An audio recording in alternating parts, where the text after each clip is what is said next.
Hello and welcome to 100% Real with Ruby. Today I am actually playing an episode where I was the guest on my good coaching friend Sarah Bishop's podcast, Unfiltered Fitness, and we talked about training, limiting beliefs that hold you back in training, the dieting mentality and diet culture that holds so many people back on their way to pursuing their body goals. So I hope you enjoy, and here we go.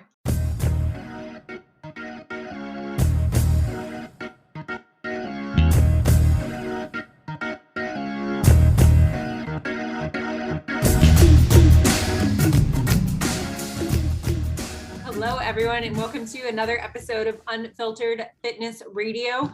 I have a repeat guest on again this week. Last week we had Brandon on, who had been on the show before, and his episode was a hit. And today I have Ruby back on. Her episode last time was a hit. I've had a couple of people reference the circling around the block analogy that she used. And if you haven't checked out that episode, make sure that you do. But Ruby is back. How are you today? I am fabulous. It's Saturday in Australia, right? It is, and Okay. sun is only just coming up now. Yeah, it's always weird coordinating these times because it is Friday. It is Good Friday here in the US, in Florida, and it is 4 p.m. It's just past 6 a.m. here, but we made it happen. So we were honestly like, well, this is going to be one of those episodes where we just we have a bunch of topics. I haven't picked a title out yet, don't have a main topic. So we're just going to kind of see where it goes. But just some things that we've been talking about back and forth on, DMs and things we were seeing with clients, and just kind of honestly conversations and topics that I feel like never get old, and people need to hear. So do you want to kick it off? Yeah, because I feel like a lot of what's being said out on social media is stuff that I guess you can blame cancel culture, but it's just stuff that people already agree with, like unpopular opinion. That's not really an unpopular opinion. Like, we know that shit. People don't talk about the shit that really matters. And unfiltered. So this, in true unfiltered fitness radio fashion, just kind of want to give some real kind of talk and practical kind of takeaways for some of these things. It is, because we don't, especially because you put it on your last post as well. And I usually somehow, you know how it's like a dyslexic reading. I read from the end of a post to the start of the post. And the first thing I saw was the identity part. And no one even mentions how important that is in a weight loss journey, let alone a building muscle journey. Let's build this dream body, because in comp prep, in fat loss, in building a dream body, it's as soon as we get attached to one thing, we don't attach ourselves to something because we feel like there's going to be a negative outcome at the end of it. Like, who the hell does that? We do it because we want the best for ourselves, but then we get carried away with it and it becomes all that we know. And then before we know it, people are complimenting us on it. I remember when I was bodybuilding, I had everybody, even now, but it doesn't matter now because I did not know that it would still be a thing. But I was getting compliments all the time on how striated my legs were, how lean I was. And because of those compliments, I didn't want to detach from that. But here I was, 1,300 calories a day, doing 1.5 hours of cardio, doing literally 2 hours of weights, 2 hours of weights, junk volume, stupid shit where I was doing 10 versions of pull downs, 12 versions of rows on a back day, dumb shit we do because we attach ourselves to an identity and we don't want to let go of it. And if you look at that from a comp prep perspective as well, I did not have a bad relationship with the scale. Most people don't to start with. We're like, oh, no. We know that we just want to lose this weight and they'll be fine. I'll be, but no one even thinks ahead. I got attached to being this lean person, watching the numbers go down. And then as soon as I had to let go of that to build my body, all of a sudden, I couldn't let go of the identity of being lean and seeing this number on the scale. Yeah. And I guess that identity also ties into the mindset around dieting in itself and what it really takes to build your body, gym, and food wise.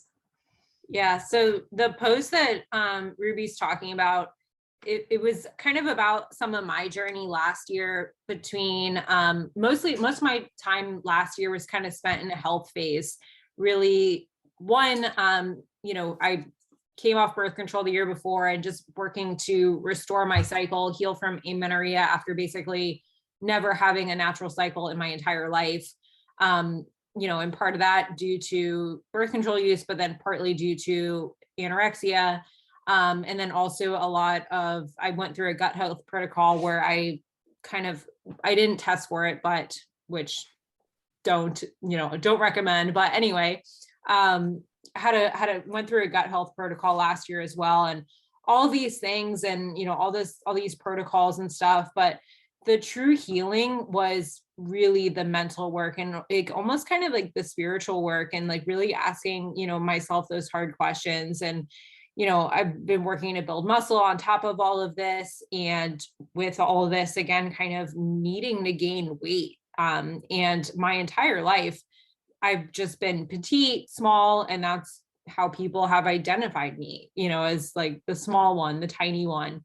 And a lot of my journey, the last, I would say like 2 years, like in my building phase, and then last year in my kind of health phase, where I said like part of that journey was also, mental, emotional, spiritual, was kind of like, okay, like where are some of my blocks? Like where are some of the blocks that I have here? And one big block that I found was that I identified with being the tiny one. And it was, partly because of my history, partly just because the way I'm built, but here I am kind of wanting to do the opposite, or at least saying that my goal was to do the opposite, to build muscle and create this physique. But that meant letting go of the identity of being the small one. And I think what happens a lot of times for people is they say they have a goal, right? But they continue to, at their core, like hold on to these old thoughts or old behaviors that we just have as humans, so like, I mean, for me, like it would have been I think having like an underlying goal weight, or like being not afraid of the scale, but like fearful of how I would look at a certain weight, I think. And I think, maybe for other people, maybe they say they want to have, this goal or this body, but they're afraid to give up drinking because they don't know who they are, at social events, without having alcohol. And not that you need to give up alcohol completely, but, whatever. Like, I'm just trying to think of some good examples here. And I think like truly like, asking yourself, like, where are you holding yourself back by holding on to these certain beliefs and behaviors is a really big part of transformation that is kind of sticky and messy. So that was a really long rant, but I don't know.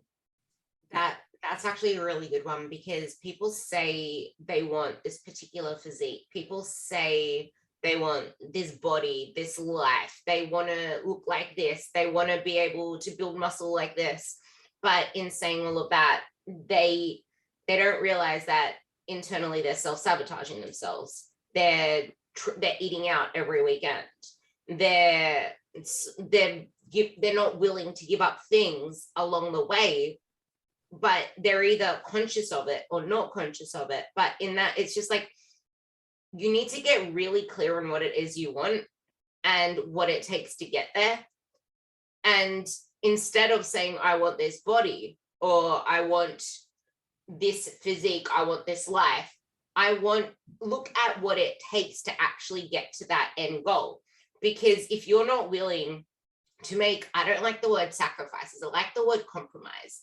But if you're not willing to compromise certain things to get to where you want to be, then you need to realize that you're only making it harder for yourself. And it's almost like the expectations you have of yourself are not in line with the commitment that you're willing to give. And I also see this a lot when it comes to people that want to build their body.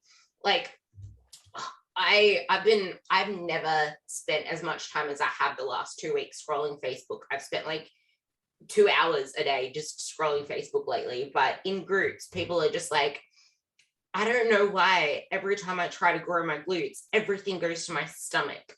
How can I grow this without gaining any fat? How can I grow lean, long muscles because they just seem to get fat? I'm like, huh?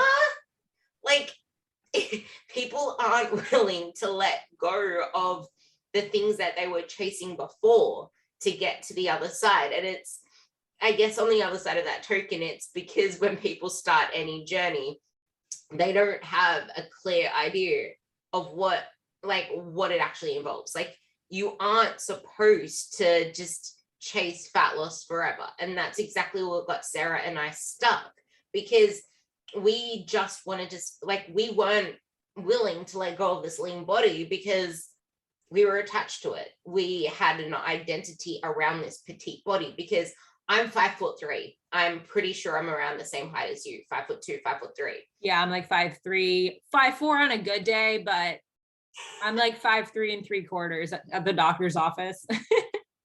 Well, I'm 5'5" when I wear my heels, but it's like we're like small people. And I actually find that because women tend to be on the shorter side, a lot of women do, they fear the other side a lot more than anything else. They fear being bulky, they fear being chunky, but they don't know that there is no such thing as lean bulking or like dirty bulking. It's this can kind of fit into the whole training thing on how to actually train, because a coach is more than a form check. A lot of people don't actually push themselves hard enough in the gym. And when you're actually in a building phase, it's not all about the food, because you can't force feed muscle growth. And I feel like people miss that important element when it comes to building your dream body. And you need to realize that in dieting, the food does most of the work. In building muscle, the training does most of the work, but you need to give enough building blocks to that training. A lot of people do not eat enough protein. And if you look at food diaries, they don't even have enough vegetables in there. And you kind of need the vegetables for the minerals, the vitamins, and all the good shit that actually helps the muscle building and fat building process. And then again, if you're not, because Sarah mentions this all the time in her posts about the importance of stress management and even breathing. What is fat oxidation? Fat oxygenation. Like, you need oxygen. And if you're not relaxed, if you're stressed out all the time, you're not going to get oxygen into your mitochondria, aka you're not going to get it into your fat burning, carb burning machinery. So you need to also have that stress management in place to get to that end goal. But if you're training 6 days a week, like that, here's another example. There was a girl saying that she used to train 4 days a week, blah, blah, blah. But then she only mentioned the fact that now she's training 6 days a week. She trains her ass off and she's not building muscle as fast as anyone else. I'm like, how are you training your ass off 6 days a week? Like, literally, I would not be able to put in 100% effort on a 6th day. Like, it's questionable on a 5th day. If I did a 5th day, it'd be more like conditioning and easy shit. But there is no way I could train really hard 6 days a week. Like, not a chance. And then she's like, you know what? I used to train 4 days a week. I'm like, cool. How did that feel? I was training my ass off and I felt like I was training intense. And now I have no idea anymore. I'm like, there's your answer. Like, we complicate the process because we think more is better. More is apparently the thing that we like to dingle a carrot on. But in reality, it's, yeah, more, but more of less. Yeah. I have another saying. This might work because the other one is circling the block. This one is do a little, a lot, and do a lot. I mean, do a little, a lot, but don't do a lot, a little, because people try to do a lot, but they can't do it a lot of, like, they can't do Yeah, it they all can't the time. maintain it. Yeah. Right. Yeah. It's not more is better. It's better is better. And I think that's, I mean, the training thing, that's huge. I mean, exactly like you said, like that's really the key to kind of building and kind of shaping, your body. And it might mean taking more rest days. Like it might mean getting uncomfortable, like, and it could even mean for some people, like changing where you're training, where, like what kind of gym you're training at. Like if you're only comfortable training in an apartment gym, but there's a limit to, the amount of weight, like how many dumbbells they have, like what the dumbbells go up to, or if there's a limit on the available equipment, like to kind of, if you're comparing to like a certain like person on social media and you're like, well, why don't I have, kind of that physique? It's like, well, they're training with more than just, dumbbells up to 50 pounds and, a cable tower. And you can certainly do a lot with that. I'm not saying you can't, but to at a certain level, like, yeah, you do need a little bit more, and you might have to get out of your comfort zone or invest money for a gym membership, at a different gym, things like that. Like that I don't think people quite think about when they kind of start off, or if they're, kind of doing what they're doing. And I think it is such a downfall, people do compare. And I feel like that's where most people get stuck, is like the only times they think they're not successful is when they compare, right? They don't kind of see how far they have come or the progress that they have made, or they're comparing to people that are kind of like, quote unquote, done. Like a lot of these kind of like influencer people, or like former competitors, stuff like that. They're kind of like happy with the amount of muscle that they have and like the body that they have, or whatever. I don't know what's going on in their, in their head, but they're kind of done building muscle or creating that body, right? Let's just say. So what they're doing and what they're showing is maybe enough to maintain what they've already created. And you're not at that spot yet, right? Yeah. And I actually spoke about this on my last podcast, and it's almost like who do you follow on social media? Because I know when I was powerlifting, I was seeing people lift, I'm gonna try and just butcher some pounds because I can't, because I do kilos, but I was seeing people lift like 300 pounds, 350 pounds, like all these big numbers, and they were pretty small. And I'm just like, why am I so weak? Why can't I be like her? And here I am lifting, like, let's just say 280, 270. I'm just throwing random pounds out there. But it's like, for someone my size, I was lifting really freaking heavy. Yet people that I was surrounding myself with were lifting heavier. It's like, and then as soon as you see someone say, oh, but I just lifted 100 pounds today. Like, would you go and shame them for not being strong enough when that's their PB? It's almost like we tend to surround ourselves with people who are much higher up, so we feel like we're not good enough yet. And also at the same point, like, I just started boxing. Would I look at someone who's been boxing for years and say, I'm never going to be good at this, I suck, why am I like this, why can't I get this right? Like, no, you need to be willing to go. Like, you can't skip the process. You literally cannot skip the process. And I feel like so many people hyper focus on the nuances of food, of macros, meal timing, all this stuff, without actually first focusing on how hard am I training in the gym? How intense are my workouts? Because all of that nuance with your food does not matter if you're not even training freaking hard enough to start with. Like, stop princess lifting first, and then we can talk about your food. Yeah, I think social media can be a good thing. Like, I think, again, kind of back to that identity piece, like you can kind of, if you're maybe listening to this and you're like, I want to break away from kind of the fluff stuff, I want to like start really kind of making this change. Like, you can curate your social media and kind of unfollow or mute people that aren't, kind of doing what you are trying to get to, and kind of start following people that maybe look like you, or maybe are doing the work that you're trying to do, people that are maybe eating more, or people that are I like whatever your goal is, like, you know, people that are kind of doing that, like, I think sometimes that even could be helpful, right? And then you're not kind of like, you know, always comparing to something that, you know, you're trying to get away from. Yeah, that's okay. So I'm going to bring up another thing that I speak about in a podcast. A lot. We say we want one thing. This is what we spoke about at the start of this one. We say we want one thing, but I'm going to bring up a client, an old client who never really was a true client, but she used to always share things to her story that used to live in the trauma mindset. Like, why am I like this?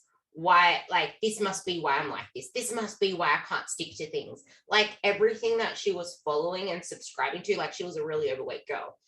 Everything that she was following and subscribing to was promoting this body love your body as it is, blah, blah, blah. But innately, she wanted to change. How the hell can you expect a change when everything you follow is telling you, don't change, you're great as you are, love yourself, la, la, la, la, fairies and princesses. Like, Yeah, you're going to continue, you're going to keep questioning yourself. That's a good point.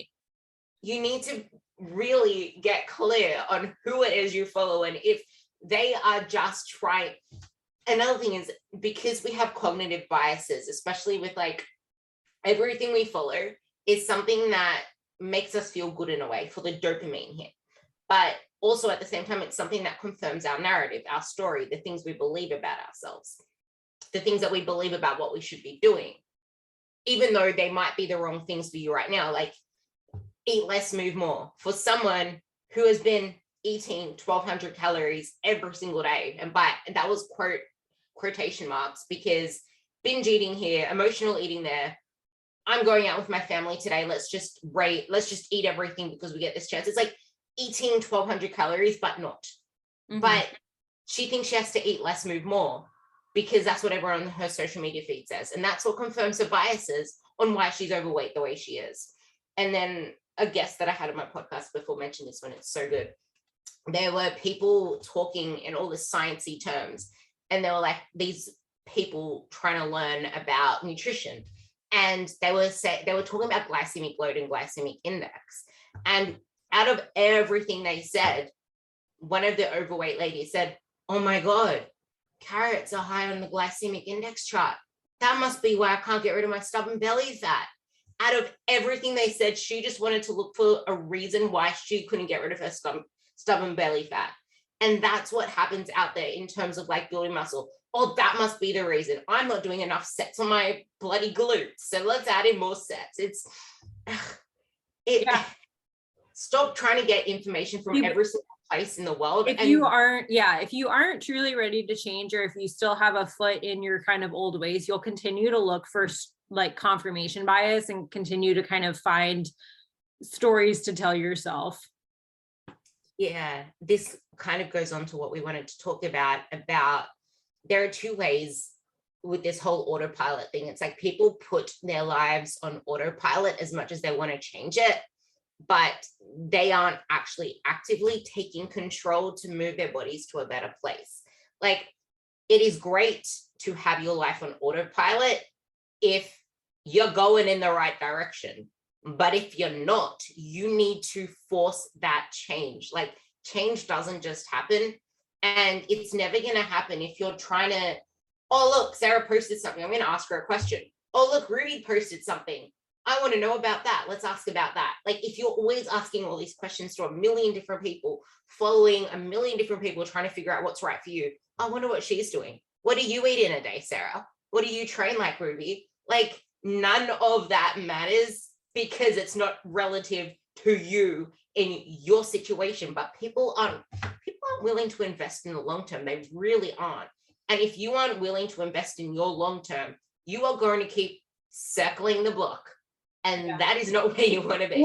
Or you need to adjust your goal. Like, I think that's a conversation too. Like, people, like, that's a hard conversation. I think you see like coaches, a lot of times they'll be like, oh, you just don't want it bad enough. It's like, well, maybe the goal doesn't align with, like maybe they don't really want it bad enough. Like maybe it's not the right goal for you, and that's okay. or maybe you have a hard time kind of envisioning where you want to be just because it's so, kind of far off. So maybe we need to make little milestones and kind of create like little like dopamine hits, in a different way. I mean, you mentioned kind of the dopamine before too. And I think part of like letting go of old thoughts is like, like let's say, for example, training, like you're, trying to go from 6 days a week to training 4 to 5 days a week and, doing a little bit less per session, but doing more, and that you're training harder, more intense. Well, now your dopamine hit, we're going to train you so that your dopamine hit is your logbook. Like your dopamine hit is, no, I'm going to follow this program that's 6 exercises, it's 3 sets per exercise, and I'm going to get a high, I'm going to get a hit off, making progress here. And I'm going to get a high off of pushing my body and seeing those numbers go up. And I'm going to train myself that, hey, no, this is progress. And you know what, you're going to see results. So eventually you'll get the dopamine hit from those results. But in the meantime, kind of training yourself that, no, this is the new goal. This is the new thing to get kind of excited over. You actually touched on a couple of really good things there. So a while ago, because I'm in this I was in a massive hamstring recovery phase because I couldn't even bend down without my hamstring hurting. Like I couldn't actually get to the bottom of an RDL without wanting to punch someone in the face. It was that painful. But because of that, the training program that I was doing was very split out in very high volume over 4 days, but it was like 100-minute sessions. And it's like with the high reps, with the heart rate going up, it's so easy to just fall in love with the fact that, oh my God, this is working for me because this is the end result. I feel like I'm getting results from this. I feel like my body is responding to this. It's like feelings aren't always facts. And if you keep doing the same 12 to 15 rep range, 15 to 30 rep range, doing the same high rep shit, you aren't going to make any meaningful changes. And then because of lockdown as well, if we go back to lockdown, I was training like 5 days a week, sometimes chucking on the 6th day, just because I never finished all my sessions because I was getting carried away. But I got that dopamine of training 5-6 days. And then when the gyms opened, I tried to replicate that with more intensity in the gym. And on the 5th day, I was a miserable girl. And I'm just dragging us. I have to be here. I have to be here. And like, why am I doing this? And then like 2 weeks later, I dropped back to 4 days and it was all well and dandy that way. But it's like, you can get so attached to a way of doing a thing because it makes you feel good, because your dopamine senses are alert. But then it gets really hard to detach from that. And no one is immune to that. No one. Mm-hmm. And it's the constant reminders you need to have with yourself, especially if you're a high achiever, like both of us. It's like we tend to feel like the more that we do, the more benefit we're going to get out of it. And the other thing you touched on was you don't want it bad enough. I hate it when people say that, because I did actually ask a question to get people's responses on this. And it was kind of crazy how many people say, yeah, I believe this is true. I'm like, yeah, well, that's cool, Karen. But it's not helpful. It really isn't, because most people that get told you don't want it bad enough are stuck with coaches that tell them to eat 1,300 calories a day, cut your carbs, don't eat sugar. I can't cut my sugar. I am hungry. I am eating my handle. You don't want it bad enough, Sue. How about you shut up, Karen? Because or they work with a coach that, I mean, say like that would be like me saying like, I mean, I like live and breathe this, right? Like bodybuilding lifestyle. Like I like weigh my food to the gram. Like I like don't miss training sessions. Like it's all very autopilot for me. Like it's easy. It's easy for me, honestly. Like the go is easy for me. So if someone is struggling to like, start going to the gym, or they're struggling to say no to like, the cookie, me just saying, oh, you don't want it bad enough, like that's me like completely not even trying to be empathetic or relate or put myself in their shoes and understand their life and understand their goals and understand where they're at. And it's just lazy coaching. I love that. And the other thing to keep in mind is when anyone starts something, they usually start with a particular goal in mind.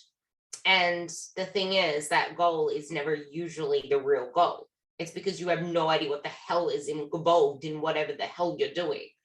And you become so attached to that goal that you aren't willing to change it.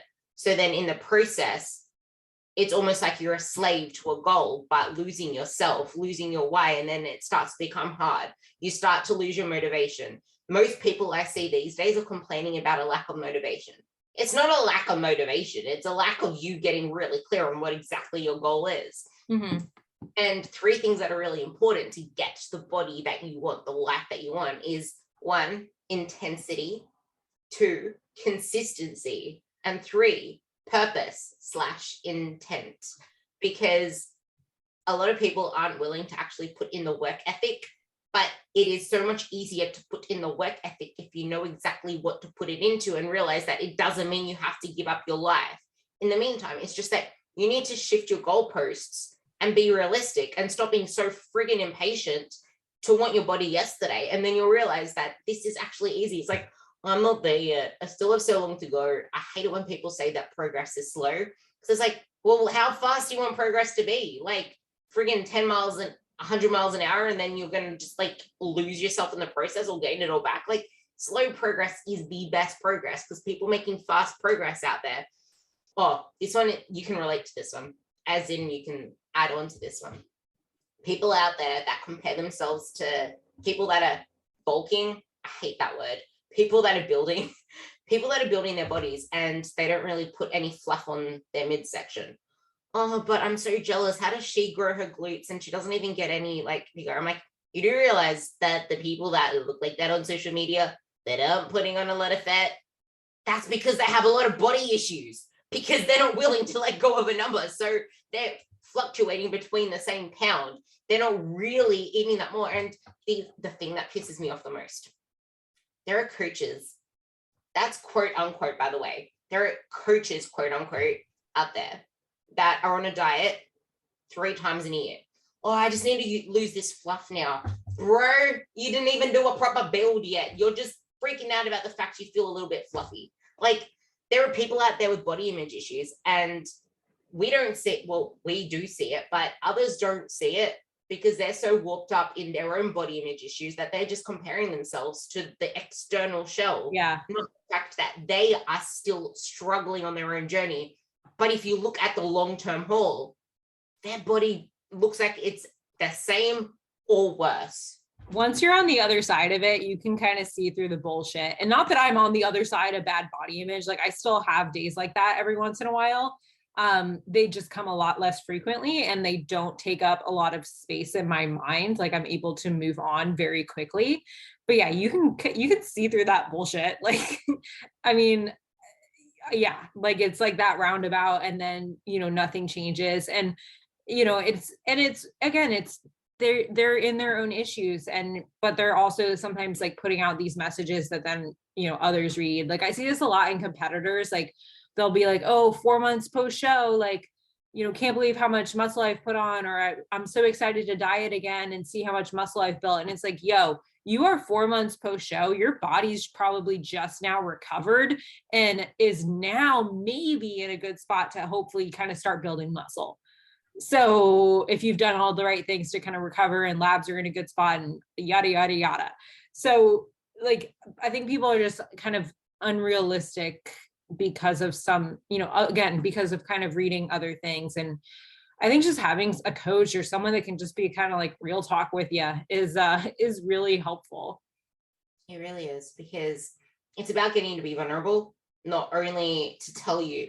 We said this on our live, which I'm going to put into my podcast, but you need to be vulnerable in both directions. Vulnerable when you need a kick up the ass to actually do the work, and vulnerable when you need to step down and just sit on the couch. Be active, get your steps, but sit on the couch otherwise, because it's almost like we question ourselves too much. Am I doing enough? I can't be doing enough. There's no way I'm doing enough. Oh, am I doing too much? Like we're going to doubt ourselves all the time, but no one is willing to invest in a long term or invest in a coach. And it's just like that. Yeah, there are times when maybe it financially isn't viable, but it's worth it in the long run versus you paying financially, mentally, emotionally for those things. And I guess as well with the post show thing, it's you can see it on the mindset, but when I speak about body image these days, I'm going to talk about that little bulk thing first. So I'm actually pushing myself in a surplus now, and then you see people that are in a surplus, but then they only go for like a 2-month period, and then they're like, I'm feeling a little fluffy. I'm starting to doubt myself. I'm starting to put on fat. Maybe I'm eating too much. Oh, there's no way this is going to work. Like, you will always doubt yourself on the way up, because I could easily freak out right now and bring my food back down because it's getting uncomfortable. But like, it is getting uncomfortable because I never pushed myself for this long in a surplus before. Right. And that was me. So I relate to this. Yeah. Yeah, it's like I've never pushed myself this much in a surplus before. I've just hovered around maintenance. But now it's just like, no, I need to actually push myself to 3,000 calories. I need to be okay with that.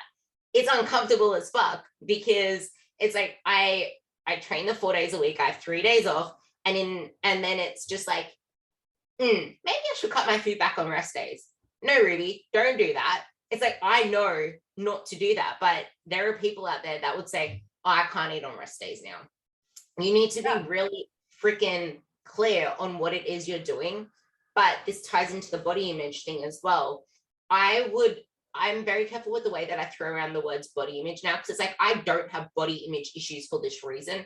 It's like, yes, I can feel uncomfortable, but the thing is, now that I'm on this side of it, I know that I can control which direction my body goes in. I'm in control. A lot of people aren't in control because they're questioning everything. It's like, yeah, I'm in control, I'm uncomfortable, but why would I have body image issues when I know that I pull the trigger? So I can easily put myself back into a fat loss phase and lose the fat. But I'm not going to do that, because I know that I want to build this body. So why am I going to let anything impact me in terms of body image if I know that the direction I'm on is to build this body? So it's, be really careful with the way that you also speak about yourselves, because you hear yourself. And if you're going to keep picking yourself apart, I actually have a post I want to put up about checking yourself before you weigh yourself, checking yourself before you body check yourself. Because a lot of the time when we go to do those things, we're not in a positive mindset. And people body check all the time. And I only realized the other day when I was writing this post that I haven't actually, like, I don't even look in the mirror to get changed in the morning anymore. Like, I guess either. like, and then I'll like look, and there's like deodorant on my shirt. I'm like, shit. But I really want to interject real quick, because I think kind of what you were saying, like you were saying, I don't have body image issues because I know I can control my body either way. I think maybe you don't have body image issues because you've built the confidence and achieved a lot of these goals, like strength, wise, health wise, diet or building phase wise. Like, you've achieved these things, and your confidence is probably a lot higher than it was when you did have body image issues, a lot, like in a large part because of the things that you've achieved kind of along the way. Yeah, now that you say that, because I've been at this for years now. Mm-hmm. I remember that when you trust yourself, like you have confidence in yourself. I never used to trust my body. I'm going to touch on that soon, but something that I hate, and I could easily still hate on this, but there's no use, my midsection, because my rib cage, it hurts as a motherfucker when I put on a belt. I'm sorry, I had to say that, but belts hurt because my rib cage literally touches my ilium. Like, it touches my hip bone, and like there is no space in between there. So I don't have a waist. I will never have a waist. And this can go to the comparison thing as well. I used to send photos to my coach all the time. Luke, make me look like her. Luke, I want her body. She's like 5'8". She has a waist, and I want to look like her. Am I at, like, okay. Like, he said to me once, okay, Ruby, I'm going to get you on my stretching table next time you're up in Brisbane. I'm like, okay, you have. And we'll cut off your rib too while we're at it. Be careful who you compare yourself to. But through my comp prep phase, every single time that I went into a building season, to just for reference, I did 8 shows in the space of 2 years. 8 in 2 years. That's So a lot. imagine the short building phases there. Yet I felt like I was fat in those phases. And I never had abs in those building phases until the very, very last one. And that's because I tried to stay too lean. But the thing is now I'm building, and on a good morning, you can kind of still see some outline. Like it's fading because I'm pushing this surplus more. But the thing is, I've done this for years, and people try to have 7 years of progress in 1 year. No wonder you feel like a failure. Like, be freaking kind to yourself. No, I don't feel like I'm there yet. I'm progress is slow. How about you just stop being so freaking hard on yourself? Like, honestly. It's that abundance mindset. Like, you really do have to approach things from that place of abundance. And I know it sounds like all woo and stuff, but if you like just start your day with negativity, or just coming at things from a place of lack, like, I'm going to do this building phase, because I don't have muscle, or because, I don't like how I look. Like, no, do it because like you want to feel strong, and like you want to add to your body, and you want to enhance, and kind of using those like words and stuff like that.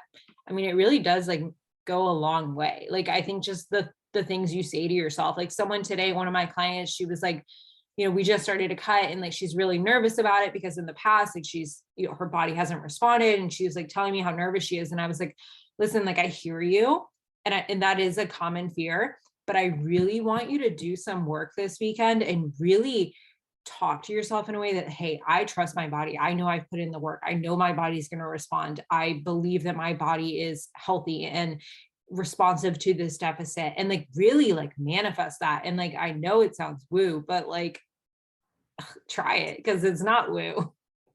It's true though, because if you don't believe you can do it, and if you don't trust your body, you're not going to do it. You're going to find ways to self-sabotage yourself. It's that easy. Like, you will find ways to self-sabotage yourself, because you keep hearing your inner self hears those things, and you hear those little thoughts, and those thoughts again eventually kind of become your reality. So again, kind of the flip side, like you start telling yourself new stories, and then you start seeing new results. I think we're like, the woo-woo stuff only gets a bad look at because people take it way too far, and it's really annoying because I hate that shit. Like, the actual woo-woo stuff, like, this stuff isn't even woo-woo. It's like, you're a human. This is a human shit.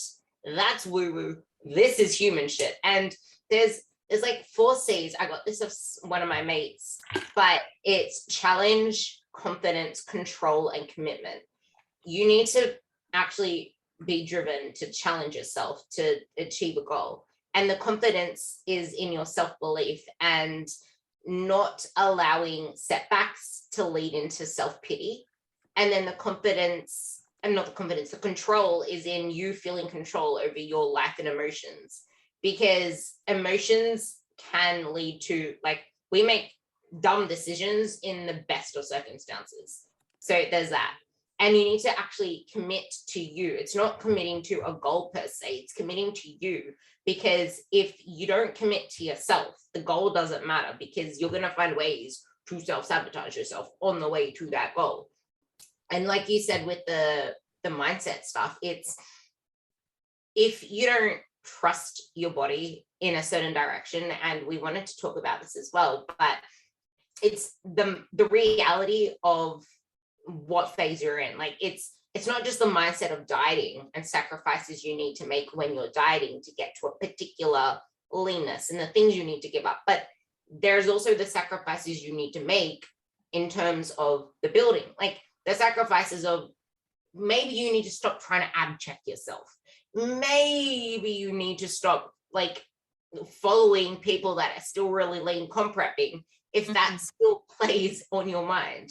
Maybe you need to throw the scales out, because the scales are triggering you, because no one is immune to that stuff. I don't know whether you saw it, because I think you're a friend with her as well, but I saw someone freak out about the scale for like 3 days because they're in a building phase and their number got to them.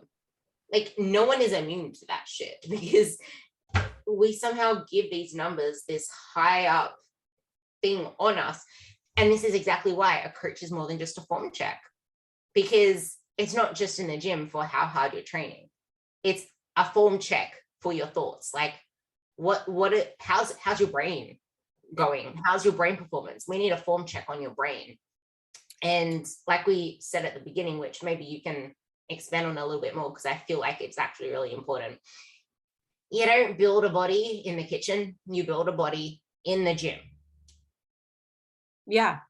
I think, well, the coach is like someone to remind you of your commitment.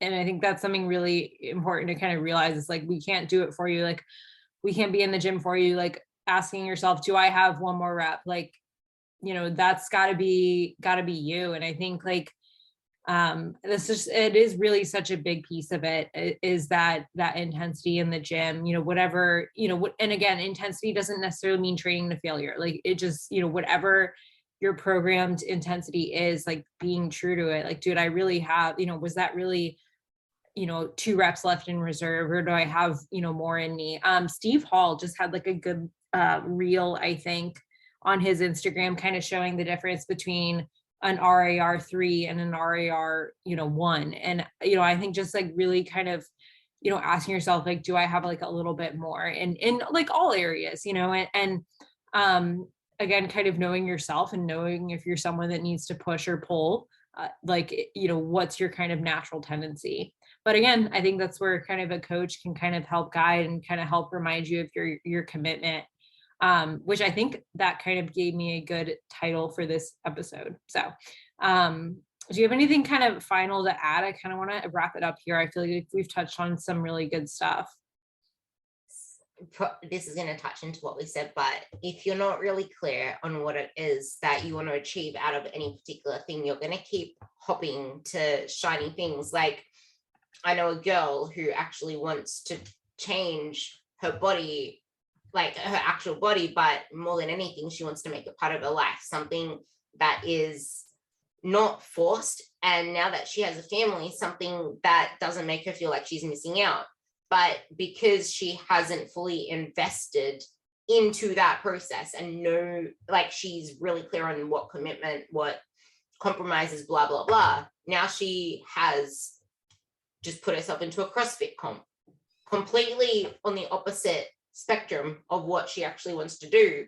But this can, like, people can just jump onto things because maybe this will shape up my body more. Maybe doing more is going to make me happy. Maybe this is going to make me happy. Maybe this is the dopamine hit that I want. It's, if you don't get really clear on what it is that you want to achieve and what you need to give up and what you need to commit to, you are going to keep circling the block. You are going to keep confusing yourself and wondering why you aren't getting the results that you want to achieve. Good stuff. Thank you, Ruby. I think this was a good one, and I'm going to have all your info in the show notes. You guys, if you enjoyed this episode, share it, or DM us, let us know. Like, it does, like, it means a lot, and to have your support for the show, and helps us keep doing them. Thank you for having me.